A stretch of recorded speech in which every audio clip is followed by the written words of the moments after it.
Hi, my name is Matt Carroll with World Class Coaching, and today with the help of Academy Sports Coach 2023, I want to talk to you about a session that I've designed with the help of a book we have available on the website called Winning with Inverted Fullbacks Attacking Version, and we'll also go over the defending version in a different video.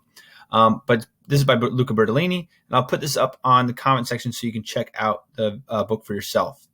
So in this book, we got some really great information on how we can utilize inverted wingbacks. And what I mean by inverted wingbacks, if you don't know, is if we're on the left side, we have a right-footed wingback. On the right side, we have a left-footed wingback. And the concept here is they'll be able to cut in and go into the attack, get central, and possibly get shots off or passes off on their more dominant foot. So what I've started out here is I've got a session where we're going to start with a passing pattern. We're going to alternate this passing pattern into three different ways. So the first one, we're just looking for a pass in the attacking third. So I've got a pass from here, my inverted wingback. So this should be a right-footed wingback on the left side. Pass here. They make a run. They play a ball back from this, let's say, 8 or a 6. They cut in off this. So the idea, again, is from wide area, we're cutting in. So we want to get them to take this ball and receive it just in front of the stick and then cut around so they're cutting in. And then from that, I'd like to see them play a pass to this player who then can take a touch in and a shot. Okay, so that's the concept. We're cutting in, we're drawing defenders towards us, we find the blind side on the backside, and we find a shot. So let's say this is the 3. 3 plays to this, the 8, cuts up, cuts in, plays to the 9. The 9 is open because of the drawn attention from the wingback. The defense is slid this way, and now we have an opening for a shot. So the alternate to this, now we want our inverted wingback to shoot. So we cut this part, we cut this part, and now what we have is the wingback cutting in and finding a shot on their right foot. And now what we're going to do is we'll probably put this guy here. Maybe we add a coach or a defender, someone that's going to kind of create variability. And maybe the read is this player moves, this coach or player, whatever it is, moves this way, they find the shot. If they move this way and block the shot, they dish and find the pass.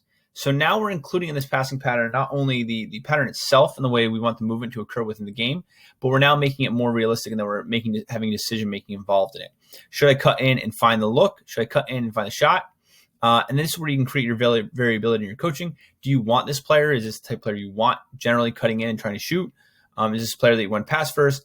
What are the specific reads that you're looking for? Hey, if the center back dives, immediately look for the pass. If the center back dives, go in and cut at him. Like, what are you looking for your center backs, your inverted wingbacks actions? What are you looking for them to perform? So you can vary this a little bit. You can add another defender. You can do this however you want. But the concept is that we're creating two separate patterns, one for passing, one for shooting, and then we're creating variability within those patterns in this part. So what I would go here now is I would do some kind of drill. We're going to specifically work in a box here. We can add goals. We can make this non-directional, up to you. But we're going to go by basically a 4-side. 2, 3, 4. 4 from the defending team. 1, 2, 3, 4. And I would suggest probably it goes to a goal. There's other ways to do it without that if you're looking for more directional possession play. But for now, we're going to go to goal. And we're going with black players in here, and then the yellow players are already out there. And I'm going to send 2 more out here.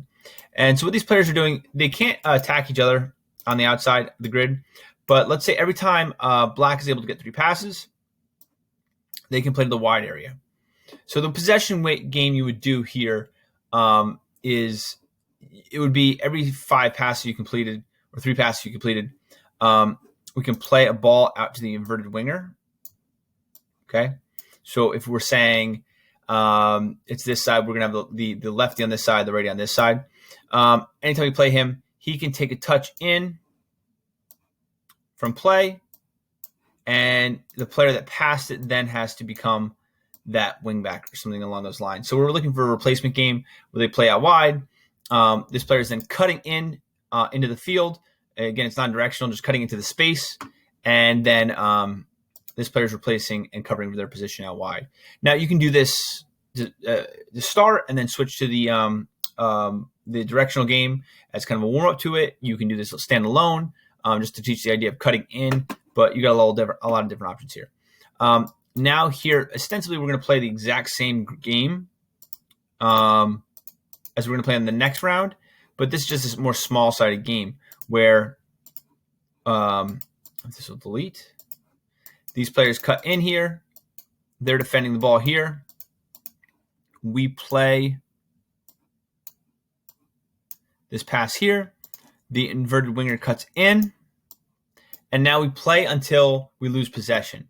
So this black player can come in here. Yellow's down to 4. There's 5 black.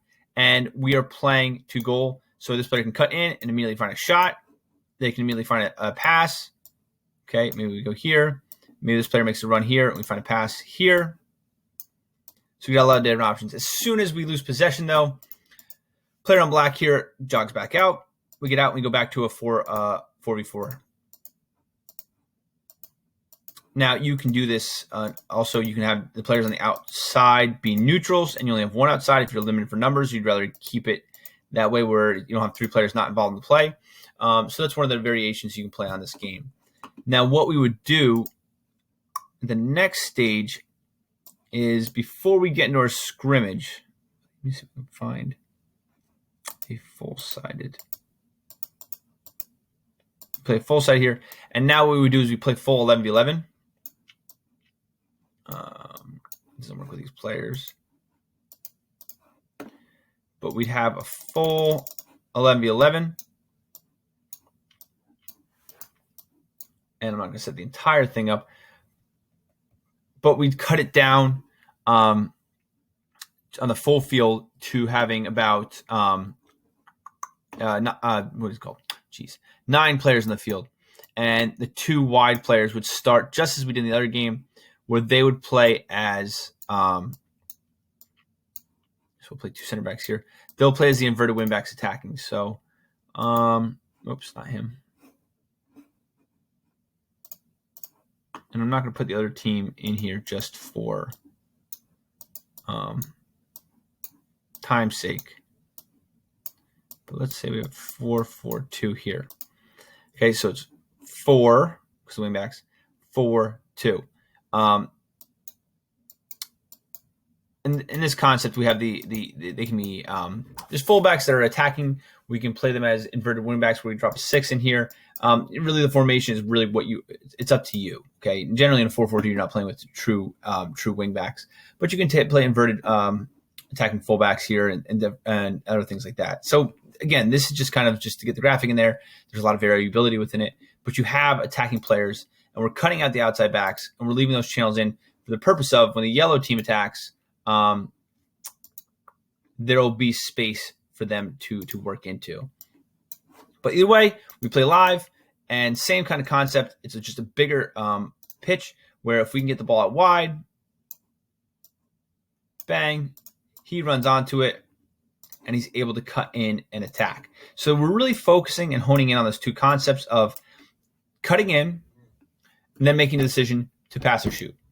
So we're getting in this session a lot of reps and a lot of variability of those reps to determine, how we're going to utilize these inverted fullbacks to cut in and attack.